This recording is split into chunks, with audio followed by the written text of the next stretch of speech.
upon a time in America, our military was a well-oiled, well-funded machine capable of projecting massive power anywhere in the world. The crumbling of our nation, finished with the hammer blows of a cunning enemy, changed all that. But this country's strength has never been solely weighed by its guns and treasure. 250 years ago, farmers and shopkeepers, printers and blacksmiths fought a mighty empire, armed with little more than courage and a dream of freedom. Today, a new generation of civilians would join our armed forces to tear San Francisco from enemy hands. I am the voice of freedom, but you are its terrible, swift sword. This is a war of the people, by the people. Let freedom reign. You guys are Colorado Resistance, the crew from Montrose. What's left of us, yeah. Hell of a job getting us that jet fuel. Now our troops can get their air support. Yeah, but first we gotta knock out those AAs. Hey, we good to go? All right, you two, you're with me. You two, follow him.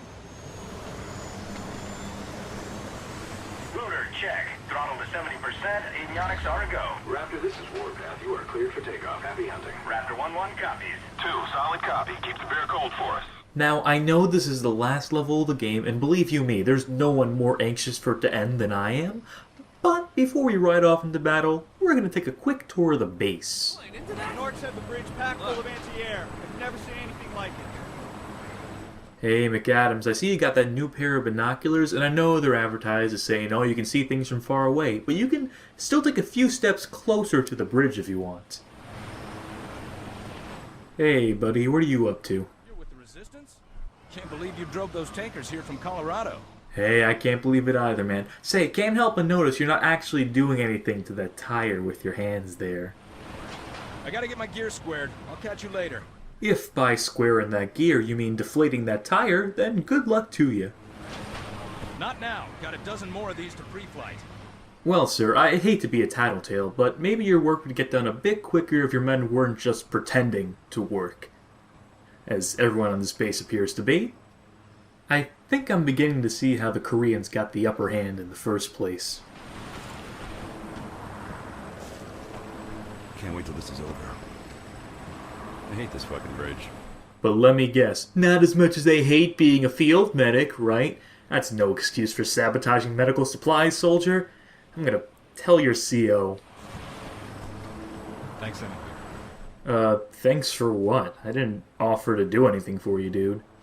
Have fun painting over that truck, I guess? I need to admit it. The Air Force was grounded until you showed up. The Colonel would never admit it, but this fuel saved our asses. Hey, what can I say? Just glad I could help.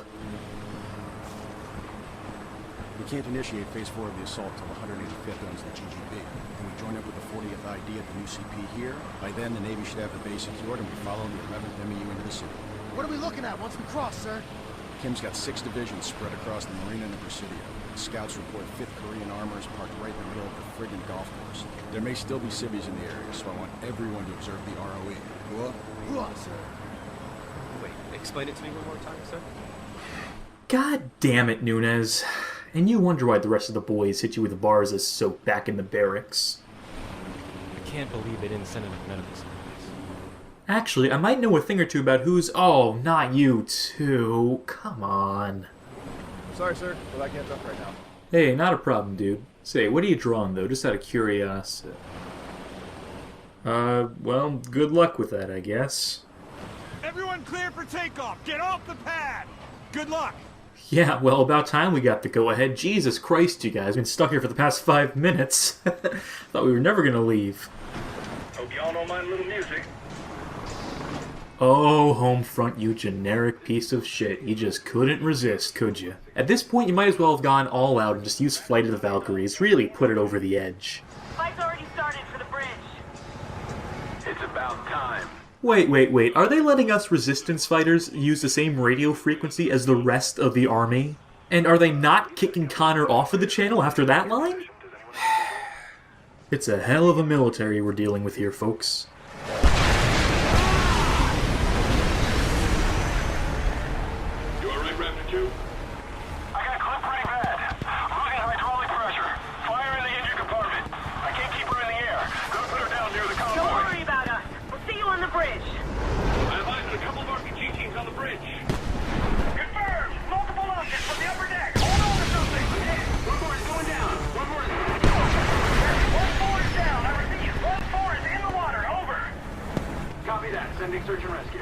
Remember how we made fun of the game earlier for using the Wilhelm scream? Take him out! Use the grenade launcher! Well, there's actually an achievement which you earn in this section called Wilhelm's Nightmare. And oh boy, is this section a fucking nightmare. It's not that the section is broken or difficult, it's the scream itself which they use over and over again, and it ruins it. The film student in me wants to fucking strangle the sound department. Copy, Raptor. Hang on a sec.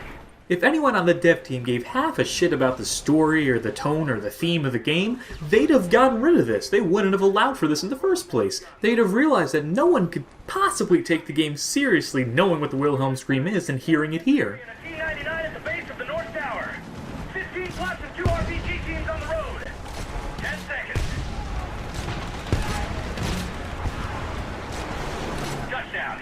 Actually, I counted, and that was only 5 seconds, not 10. See, maybe if we had waited another 5 seconds, they wouldn't have gotten blown up.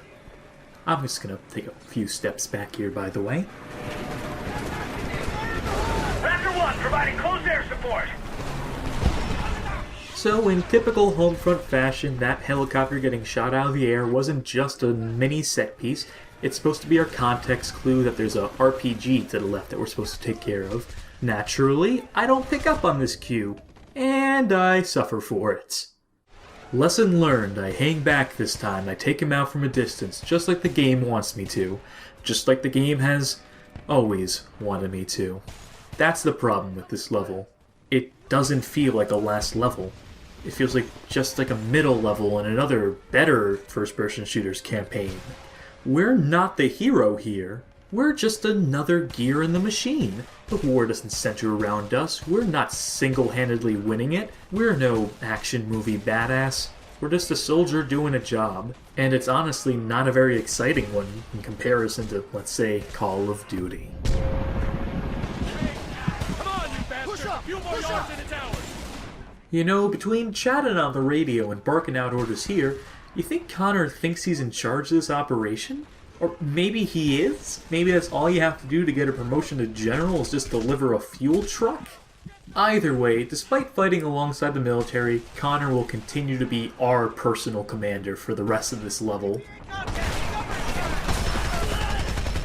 Hell yeah, kid! Area's clear! Form up! Southgate! You know, if our soldier pals had dynamic AI and were constantly pushing forward, we wouldn't have to wait so long for them now to catch up. But, you know, that's just how every other video game does it nowadays. Oh, yeah, okay, good thing we waited on that, because we couldn't have just done that ourselves, right? Well, to be fair, you still can't open doors in Call of Duty, so who am I to complain?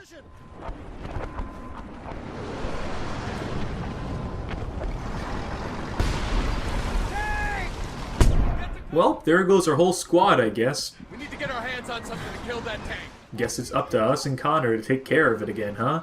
Guess this military is just completely fucking incompetent that only resistance fighters can actually make moves in war. Almost like the plot to Red Dawn. Oh, wait. Oh.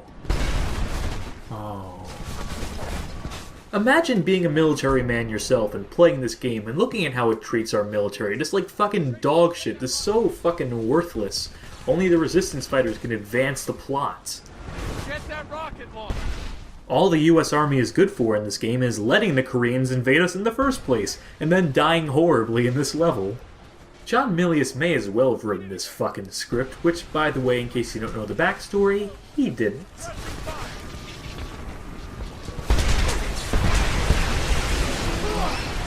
Warpath! Enemy T-99 is scrapping! Copy. Prepare to receive additional elements from 40th ID. So, I saw this when I was playing the game, and couldn't help but laugh. I couldn't help but fucking lose it, like I am prone to do. Got to inventing some elaborate backstories in my head, like maybe this guy is surrendering, but the North Koreans tape their soldiers' hands to their guns. But, of course, the real explanation here is that the second that tank explodes, the AI for every enemy soldier in the immediate area is instantaneously shut off. Connor, where are you two? We're making our way toward the bridge with the 185th. We got blown a little off course. We'll see you up there. Come on, we're gonna have to fight our way up the tower. Oh boy, more fighting, just what I've always wanted. And it really is just more fighting, it's just... I keep saying that this is the last level because I feel like I need to remind myself that this is the last level, because the game certainly doesn't give any indications of it. Nothing exciting happens here.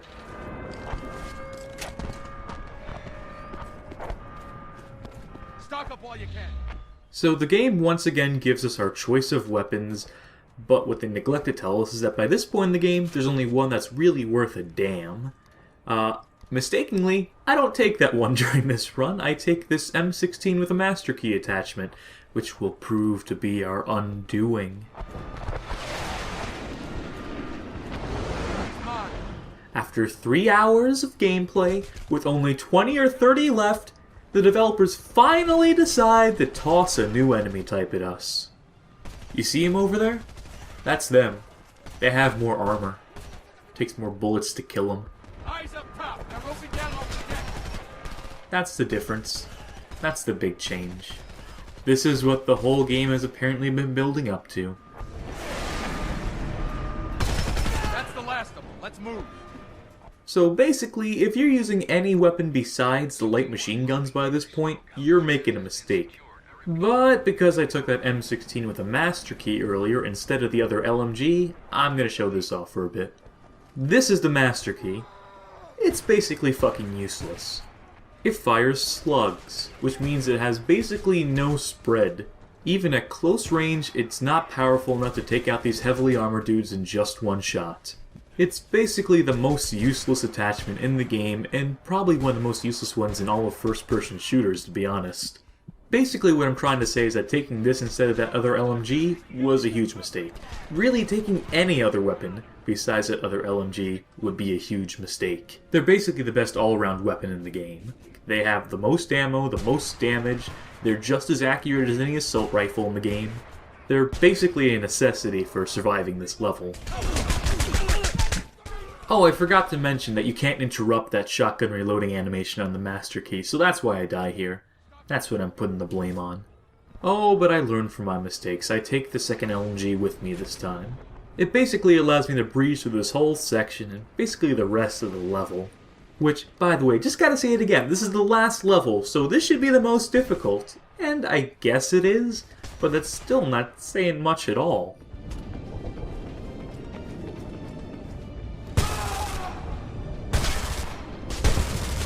Stay behind me. Funny Connor should mention that, because in a playthrough I wish I had captured on video, he told me to stay behind him, and then he proceeded to get stuck on the stairs and stop advancing at all. Which was pretty funny to me, at least. Either way, we'll just get out in front of him, because none of this shit fucking matters. You don't have to listen to a goddamn word he says, and why would you? He's Connor. What the fuck does he know?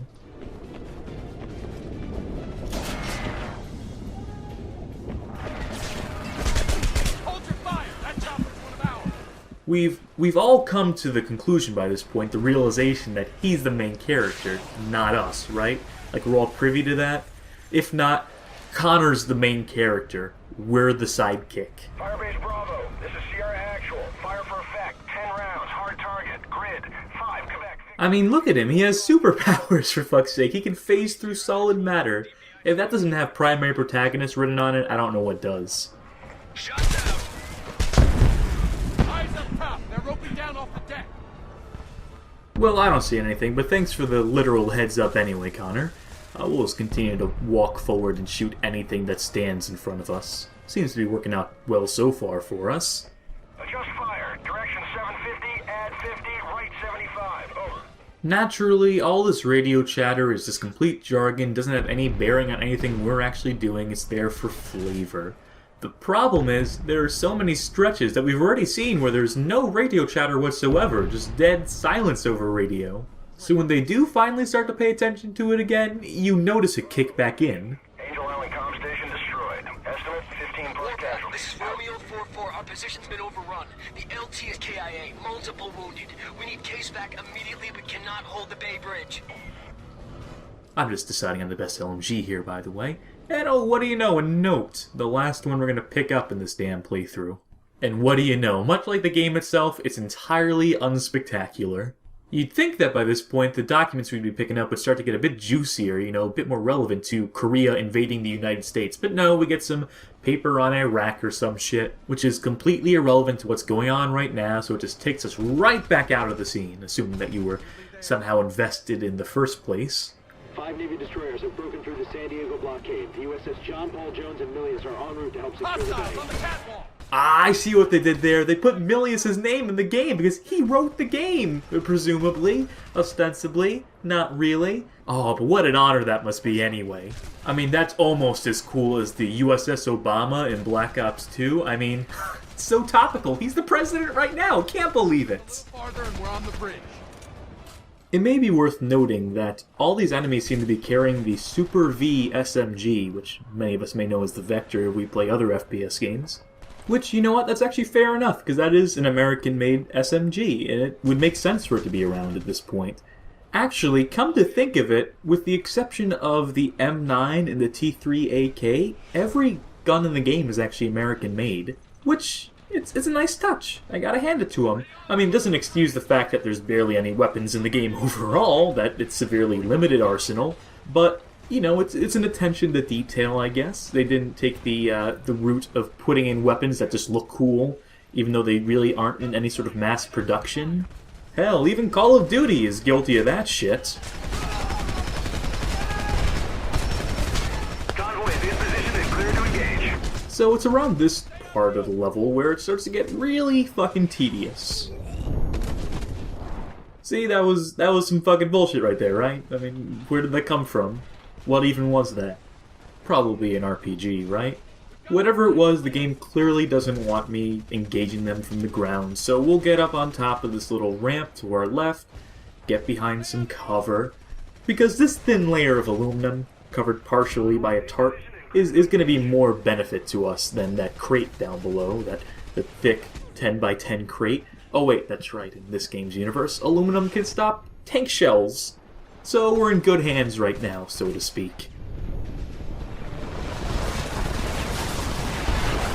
Man, we're just taking RPG after RPG sitting behind this thing, aren't we? And it's just a few caps in him to shut him up. And back to the PG. That's programmed, by the way. And it's easy. Warpath, the enemy armor is down. Jake, it's on me. Move it up!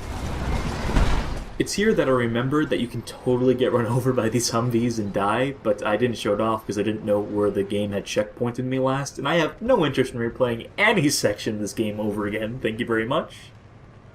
I did spend a minute or two here looking for the weapon stockpile, which this game loves its weapon stockpiles. Good to see you guys again. Likewise. You four with us. We're clearing this bridge. Everyone back away from the gate. We're gonna bust it down.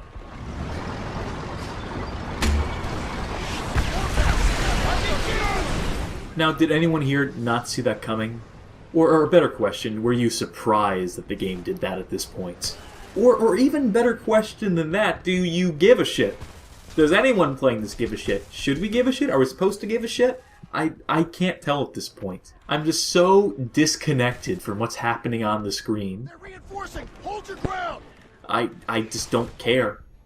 I ran out of things to say. I don't have anything for this. Do you? How far into this game are we? 2-3 hours tops, I think? And there's nothing to say. There's nothing. This is the same shit. It's already gotten so repetitive. I got nothing. How about I make another comparison to Call of Duty? You guys love it when I do that, right? Well, either way, I'm gonna do it right now. See, what works about Call of Duty is that it's full of variety.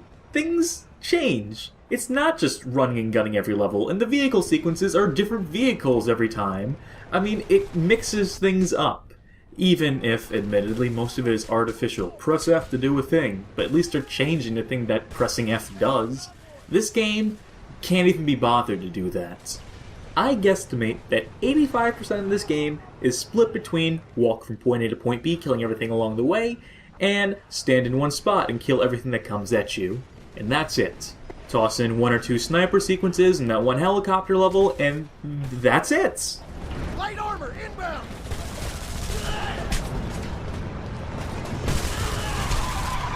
Oh boy, that light armor looks like it could be trouble. We're gonna have to figure out a way to... Oh, no, wait, convoy just blew it up. And as quickly as it came, it was gone, thanks to the physics engine.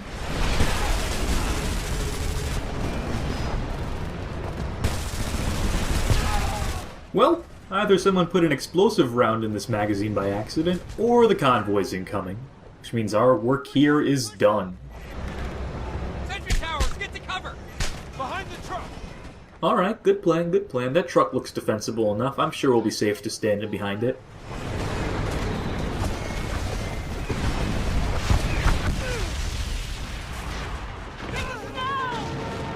What happened? He went over the side! We have to... He's gone. We gotta keep moving. So, this is the spot where the silent protagonist trope hits a fucking brick wall. But first, we get hit by a few bullets.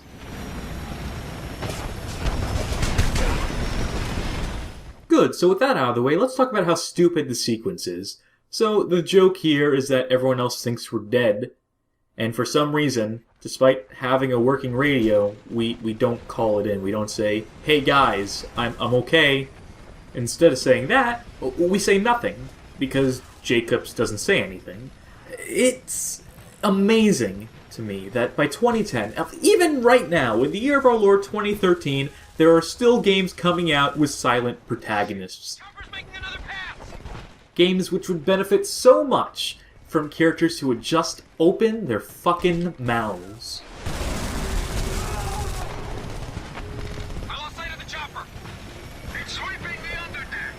It may also be worth noting how quickly our teammates seem to have forgotten us.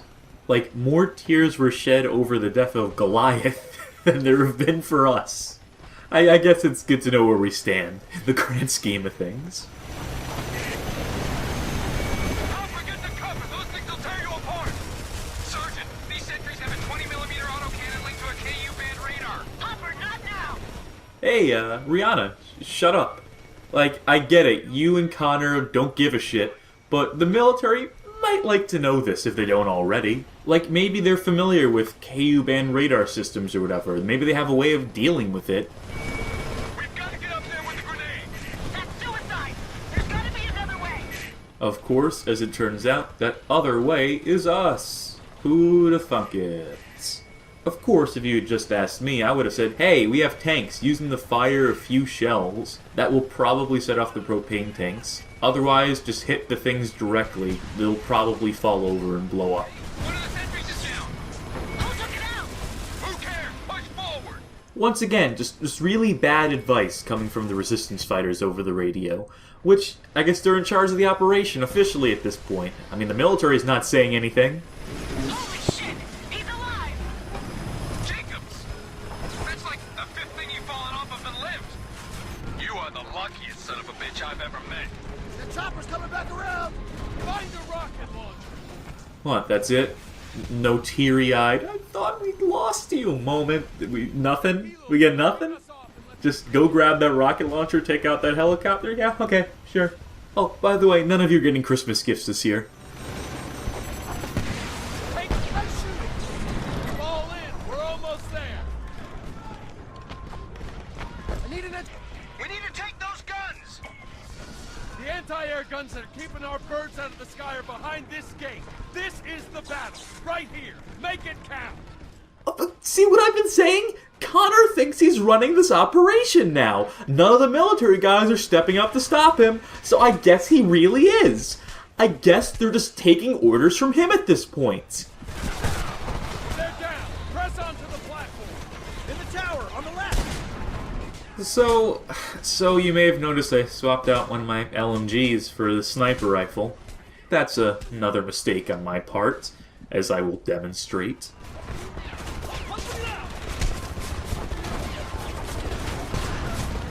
You notice how wildly our scope shook when that earth-shattering kaboom rang out? That kaboom's gonna ring out a few more times before this sequence is over. And that pretty much makes the sniper rifle not so viable. Well, that and its slow fire rate and barely having any ammo. It also doesn't help that you flinch when you get shot. Fucking pesky realism getting in the way of my fun. And as if that wasn't bad enough, I also just happen to suck at sniping in FPS, so there's that. Did I mention yet that I'm out of stuff to say here? Because I am out of stuff to say here. Remember, folks, that this was a single-player campaign that reviewers were eager to praise for some reason, with some of their only complaints being the short length. But everything else got a pass by them. What you see before you right now is a list of game reviewers who are on the record as saying they enjoyed the single-player campaign of Homefront. That's not to say they said it had potential, but that they were willing to sit down and defend this tripe, to tell you that it was worth your time to play it. And I contest that the credibility of these reviewers must be brought into question. That may sound like a serious charge, because it is. With you, the viewers, as my witness, you have all seen what the single-player campaign has to offer. Repetitive gameplay, bad gunplay, and a story which is downright offensive. Wait! The guns have automated IFF! I can rewire to recognize our aircraft as friendly! In English! We turn their own guns against them. You got 2 minutes, then explode. Okay, so I'm not a computer expert by any stretch of the imagination, and I still understood everything Hopper said originally. The developers could be trying to paint Rihanna as being dumb now, which would be very disappointing. Or she's making fun of Hopper for the sake of making fun of Hopper, which this does not seem like an appropriate time to be doing that. So it's either one of those, or a third option, Chaos Studios doesn't think too highly of their own audience here. Keep them away from Hopper. Oh shit! Now you can see me just trying to rush through this section at this point, not giving my health enough time to recharge, and of course, as always, I suffer the consequences for it. If I were just a little more patient, if I waited behind cover a little longer while playing this game, I'd probably be able to finish it quicker. But I'm just so frustrated by this point, I'm so tired of it. Can you really blame me for just trying to rush through it? Hurry up! There, done! Bingo! System's rebooting! Warpath, we captured the battery. The guns are ours. Get those jets airborne. Copy that. Scrambling fighters now. There's too many of them. Shit! They're coming from everywhere! There's a friendly UCAV on site patching you through. KPA armor column headed toward your position. Advise you use the UCAV. And with minutes left on the clock, the developers cram in one more sequence lifted straight from Modern Warfare. This sequence, of course, is meant to invoke memories of the AC-130 sequence from Call of Duty 4. Needless to say, this little sequence pales in comparison to the sequence it's ripping off. I know I've mentioned this before, but these sequences inspired by Call of Duty just feel shallow, empty, with the bare minimum effort put into making them. The problem here is that if you're going to position your game as direct competition to Call of Duty, you can't just make it a poor man's version thereof. I'm driving. Jacobs, man the gun. And here's where the dev team remembered, hey, we went through the trouble of animating those burning troops for the fire sale level. We should use them one more time. Get our money's worth out of them.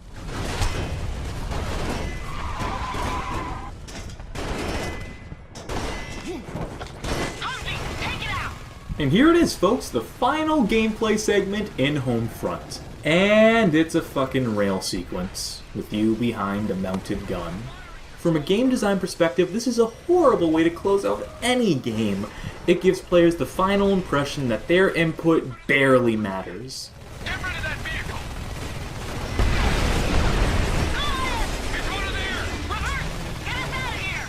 Oh man, I'm just so connected to Goliath right now. I don't even want to shoot it. I mean, it would just be like shooting my own son in the face. So I'll just let it kill me instead. That feels a lot better. Okay, truth be told, the reason I died there, countermeasures, the missile defeat system. There's actually a timing, a rhythm to activating it that if you press it out of time, you'll get hit by a rocket and die. And they don't actually tell you what the rhythm is, you just have to play it by ear, play it a few times until you figure it out on your own. It's coming back around! Connor, engines right straight! I'm trying. Don't you see all this shit in my way? It's going left. Shut up and let me drive. So, other than pressing F every few seconds, all you have to do here is unload into it. Shoot at it until it dies. That's my pro tip for the day. The only other thing worth noting about this entirely unspectacular sequence is the fact they use animal roaring noises as the sound effects for Goliath. You'll hear it in a few seconds, which I guess is some sort of pathetic attempt to anthropomorphize it.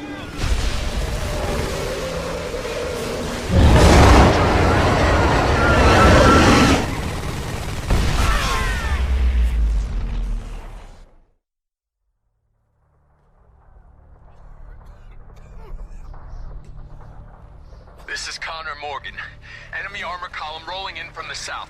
Request immediate airstrike at the mouth of the bridge. Negative on the airstrike. Friendly units are danger close. You need to hit them now! Negative. We don't have a solid ID on hostile targets. Oh, fuck it. Warpath, fire on my position! What are you doing? Look for the flare! Repeat that. It sounded like Drop you said. the biggest fucking bomb you got on the flare! Affirmative. Airstrike inbound. No! Connor, wait! Strike leader, confirm you have a visual. Eagle 1 has eyes on the flare. Package away.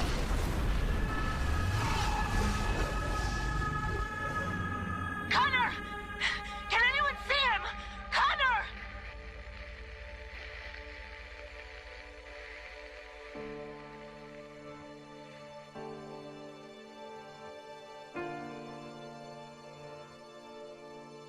This is Europa News in London.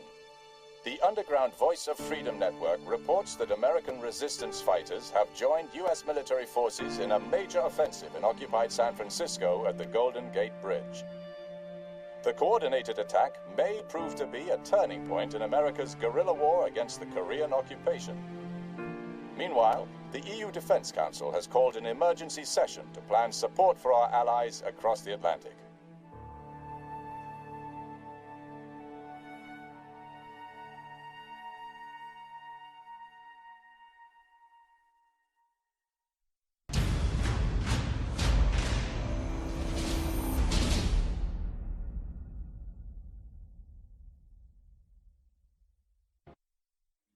And that's it, folks. That's the ending to Homefront. The point where they ran out of money, I guess. Now, before I sum up my final thoughts on the game, as I like to do during these credit sequences, let's just talk about that ending for 1 second. That action movie trope of, I'm gonna hold the flare where you need to drop the bomb and die heroically. That shit always bothered me. Why not just toss the flare? Like, isn't the point of flares that they're, like, super bright? That you can, like, sort of toss them a distance and they'll show up? You don't have to hold them towards the sky, last I checked. Just seems like a total fucking waste of a life to do that. But whatever, it's Connor. I'm not too torn up about it. But we have to ask ourselves, were we supposed to be torn up about it? Were we supposed to have some sort of emotional investment in that ending with bringing Goliath back and killing Connor off? Are we supposed to be invested in these characters? And yes, I use the word character for Goliath because that's honestly the closest this game comes to having a likable character. And that's fucking insane. Let there be no mistake, John Milius did not write this game's script. He merely wrote the movie Red Dawn, which obviously inspired the script for this game. Conceptually, it had potential, the idea of America being invaded. Of course, it had been done better in Modern Warfare 2, which is a much better game overall. So it's not even a novel concept at this point. But many will make the argument it wasn't the focus of that campaign in Modern Warfare 2, so fine. I'm still conceding that an entire game based around that concept has the potential to be interesting. The problem, of course, is that Homefront does not execute on this concept. The gameplay is boring, repetitive, bare bones. The gunplay is subpar. The artificial intelligence is barely there at times. And the action set pieces, which are arguably one of the most important parts of modern FPS design at this point, modern mainstream FPS anyway, they're just so lackluster. I mean, nothing happens.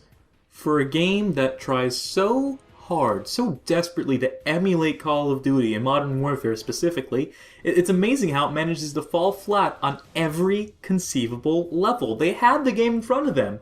They were pulling things from it. They should have been able to tell what made those pieces of Call of Duty interesting in the first place.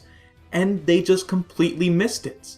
It really goes to show like how much effort actually gets put into Call of Duty, how there's an actual heart behind all the money and the corporate interests pouring into it, that despite all of that, there are still people working on that game who are legitimately invested, who genuinely care about the content they're making. The same can't be said of Chaos Studios. We know this now. With the closure of Chaos Studios and the Polygon article detailing the long tortured journey of Homefront, you can see that the dev team was under a lot of stress. They had a lot on their plates. But I contest, using Frontline's Fuel of War and parts of this game, just the most basic gameplay elements of this game as examples, I contest that this dev team wasn't up to the task in the first place. I mean, Chaos Studios was a team of modders who originally cut their teeth in the games industry by making a mod for Battlefield 1942, before being repurposed into a AAA game development house. Also, bear in mind that their first game, Frontline's Fuel of War, was a multiplayer-centric game. It also had a campaign which was also pretty lackluster, and seemed to be more of an advertisement for the multiplayer mode than anything. Single-player campaigns are clearly outside of their comfort zone. That isn't to say that the multiplayer in this game is any good whatsoever, by the way, because it's also not. It has its own set of problems. But what if THQ maybe hadn't pressured them so hard to make their campaigns some sort of COD killer? What if they had just left them to their own devices to make the game they wanted to make? Maybe they could have made a multiplayer mode worth checking out. If THQ had chosen to play up the multiplayer angle instead of the single-player campaign and the presence of John Milius, quote-unquote, if they had been willing to scale back their scope a little bit, if they had aimed to make a more modest game, then maybe they could have achieved some moderate success with it. Needless to say, that's not what happened. Instead, we're left with a single-player campaign that's downright despicable. This is terrible. From story perspective, from gameplay, there's nothing redeeming to this. It fails on the most fundamental levels of game design, and if that wasn't enough, it constantly invites comparisons to Call of Duty on its own. The only reason I keep comparing it is because the game obviously wants me to, because THQ themselves wanted consumers and critics to. And guess what? It doesn't compare. It just doesn't. So, whether you want to blame THQ for putting too many expectations on Chaos Studios, or if you want to blame Chaos Studios for clearly not being competent enough to handle this project, it doesn't really matter, does it? Both companies are dead and buried by this point. And, at the risk of sounding callous, maybe that's for the best. Bad design is bad design. Bad business investments are bad business investments. Sometimes a bad company is a bad company, and they need to fold so that the good people in them can go on to bigger and better things, while the bad people get left behind in the dust. I've been your host, Haberman. Thanks for watching my Let's Play of Homefront. Now, if you'll excuse me, I've got a hankering for some Korean barbecue for some reason.